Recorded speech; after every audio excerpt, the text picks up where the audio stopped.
Nama lengkapnya adalah Abu Muhammad Sufyan bin Uyainah bin Abi Imran Maimun al-Hili al-Kufi. Ia lahir di Kufah, Irak pada 107 H. Al-Muzi, Tahzib Al-Kamal, 11/177-178. Sebagaimana kebiasaan ulama dulu, sejak kecil Sufyan bin Uyainah telah mempelajari agama, di antaranya mempelajari dan menghafal banyak hadis. Tentang ini, Az-Zahabi berkata, Sufyan bin Uyainah banyak menghimpun hadis-hadis para ulama di Irak dan di Hijaz. Ia juga melakukan rihlah untuk berguru kepada banyak ulama yang tidak dijumpai Imam Malik. Keduanya, Imam Malik dan Sufyan bin Uyainah, adalah ulama yang setingkat dalam kadar mutqinnya. Di antara guru-gurunya yang terkenal adalah Amr bin Dinar, Ziyad bin Ilakah, Aswad bin Qais, Ibnu Syihab Az-Zuhri, Abdullah bin Dinar, Zaid bin Aslam, Ibnu Abi Layla serta puluhan ulama terkemuka lainnya. Karena belajar agama sejak kecil dan berguru kepada banyak ulama besar, tidak aneh jika kemudian Sufyan bin Uyainah pun menjelma menjadi ulama terkemuka yang didatangi banyak murid. Di antara murid-muridnya adalah Al-Amasi, Ibnu Juraij, Syu'bah, Hamam bin Yahya, Muhammad ibnu Ashim Ats-Sakafi dan masih banyak yang lainnya. Az-Zahabi, Tahzib et-Tahzib, 4/104. Disanjung para ulama karena ilmunya. Karena keluasan ilmunya, Sufyan bin Uyainah disanjung oleh banyak ulama. Imam Syafi'i, misalnya, pernah berkomentar, kalau bukan karena Malik dan Sufyan bin Uyainah, sungguh akan hilang ilmu di negeri Hijaz. Tarikh Al-Kamal, 11/189. Imam Syafi'i, sebagaimana dituturkan oleh Harmalah bin Yahya, juga pernah berkomentar, aku belum pernah melihat orang yang memiliki piranti ilmu dan lebih komplit ketika memberikan fatwa sebagaimana Sufyan bin Uyainah. Imam Syafi'i juga berkata, aku mengetahui bahwa Sufyan bin Uyainah memiliki hadis-hadis tentang hukum secara keseluruhan kecuali 6 hadis saja.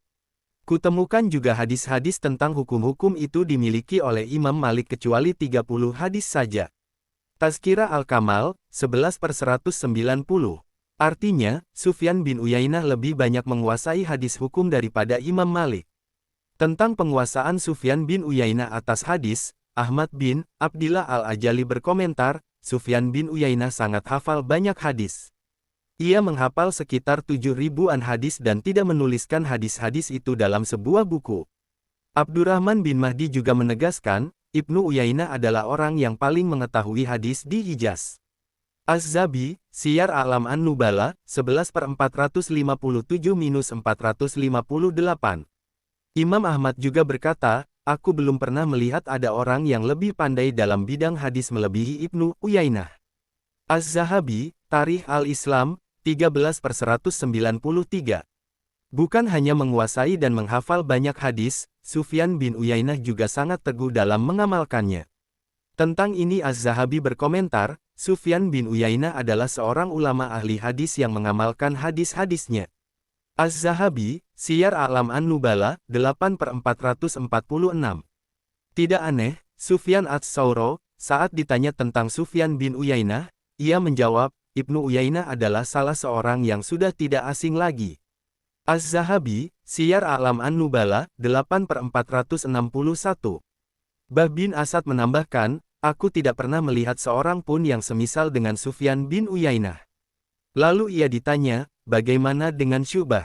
Ia menjawab, tidak juga dengan Syu'bah. Syu'bah adalah salah seorang guru Sufyan bin Uyainah. Az-Zahabi, Siyar A'lam An-Nubala, 8/455. Abu Nuaim juga berkata, di antara imam yang terpercaya, berakal cerdas, mampu mengistinbat hukum dan mengorelasikan hukum-hukum tersebut adalah Sufyan bin Uyainah. Ia seorang ulama intelek serta kritikus yang zuhud dan ahli ibadah. Keilmuan dan kezuhudannya sudah masyhur di kalangan ulama. Abu Nuaim Al-Asbahani, Hiya Al-Auliya, 7/270.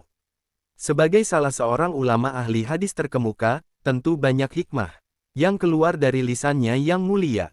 Secuil di antara mutiara hikmahnya dinukil oleh Muhammad bin Maimun Al-Hayat yang pernah mendengar Sufyan bin Uyainah berkata, jika waktu siangku adalah ketololan dan waktu malamku adalah kebodohan, lalu apa gunanya ilmu yang telah aku kumpulkan selama ini? Ibrahim Al-Jauhari juga pernah mendengar Ibnu Uyainah berkata, ulama yang memelihara ilmunya adalah yang mengamalkan ilmunya. Said bin Daud juga pernah mendengar Ibnu Uyainah bertutur, siapa saja yang bermaksiat karena mengikuti syahwat, segeralah bertobat. Ketahuilah, Adam berbuat durhaka karena terbujuk keinginan. Namun, dengan tobat, akhirnya Allah SWT mengampuninya. Akan tetapi, bermaksiat karena sombong bisa jadi pelakunya terlaknat. Ketahuilah, iblis durhaka karena kesombongannya sehingga ia dilaknat. Abu Nuaim al-Asbahani, Hiya al-Auliya, 7/271-272. Abu Mamar juga pernah mendengar Sufyan bin Uyainah berkata, bukanlah ulama itu orang yang hanya mengetahui kebaikan dan keburukan. Akan tetapi, ulama itu adalah orang mengetahui suatu kebaikan, lalu ia amalkan, yang mengetahui suatu keburukan, lalu ia tinggalkan. Abu Nuaim al-Asbahani, Hiya al-Auliya, 7/274. Beribadah tepat waktu. Sufyan bin Uyainah tidak pernah ketinggalan salat di masjid. Ia bahkan biasa hadir di masjid sebelum azan dikumandangkan. Tentang ini, Abu Musa al-Ansari pernah mendengar Sufyan bin Uyainah berkata, janganlah kamu seperti orang yang berkelakuan buruk, yaitu orang yang tidak mau datang ke masjid untuk menunaikan salat kecuali setelah iqamah dikumandangkan. Akan tetapi, datanglah ke masjid untuk menunaikan salat sebelum azan dikumandangkan. Dalam pandangan Sufyan bin Uyainah, kehadiran di masjid sebelum azan dikumandangkan untuk salat berjemaah adalah sebagai bentuk penghormatan terhadap ibadah salat.